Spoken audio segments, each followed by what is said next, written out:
Are you serious? Are you serious? Well, happy 4th of July. Happy Independence Day for all of you that live here in America. And as I got up this morning, I began to thank God for the land of the free and the home of the brave. And I began to pray, and I could not say these words. I wanted to say, God bless America, but all that would come out was, God, restore America. And I prayed a little longer, and I come out again, God, restore America. Matter of fact, King David said in Psalms chapter 9, verse 17, the wicked shall be turned into hell, and all the nations that forget God. Once again, David said these words in Psalms chapter 9, verse 17. The wicked shall be turned into hell. It's a fact. And all the nations that forget God. And America was founded upon the word of the Lord.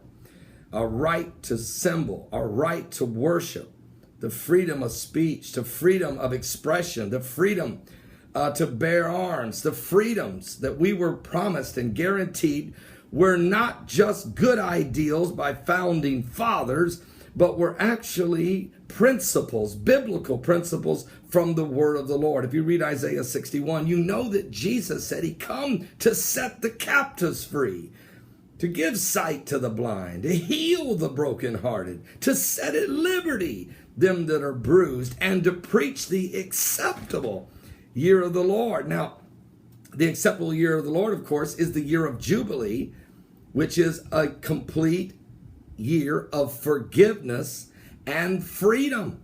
He said he set the captives free. Whom the Son of Man makes free is free indeed. Freedom is one of the key. I mean, if you study history, you know that fascism, you know that totalitarianism, you know that Nazism, you know that communism, you know that super socialism are everything but freedom. And the last thing we want to do as an Americans is to forget God and God's principles and be turned into hell. Now, it's not the only thing that was said prophetically in the word of the Lord. King Solomon in Proverbs chapter 29, verse 2 said these words. He said, when the righteous are in authority, the people rejoice. But when the wicked bear rule, the people mourn. And I'll read that again. It's Proverbs 29:2. When the righteous are in authority, the people rejoice. But when the wicked bear rule, the people mourn. And that is the situation right now in America. We have lost confidence in our leaders. We've lost confidence in our political process because what we're witnessing before our very eyes is an absolute hijacking of our freedoms. Our Constitution appears to be like as if it's being shredded, and our Bill of Rights have been forgotten. And we're a nation now with a corrupt Supreme Court that has decided it's not going to rule on the rule of law anymore, but are going to supersede the legislative branch and impose its will upon the people. And this, I don't care if you say totalitarianism, fascism, Nazism, dictatorships, communism, super socialism, it doesn't make any difference. If it isn't about freedom, it isn't about God. Is our way of life perfect? No. But one thing's for sure. When we as a country have begun to forsaken the fountains of living waters. You know what Jeremiah said? He said, my people have committed two evils.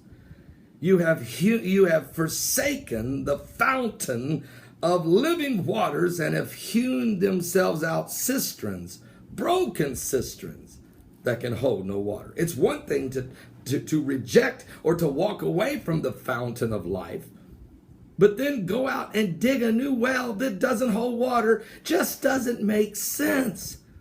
But that's exactly what's happening in America today. And so I got down to pray again this morning, and I said, God, restore America. And he reminded me, he said, if my people that are called by my name would humble themselves and pray and seek my face and turn from their wicked ways, I will hear from heaven, I will forgive their sin and heal the land. Are you saved? I've received all kinds of emails today, phone calls from people who truly, truly enjoyed last night's television broadcast that we aired, our first ever television broadcast on DirecTV, channel 367, and Dish Network, channel 217. And we believe it touched people all over the world. We know it did. And we praise God. Are you saved? Give your life to Jesus Christ.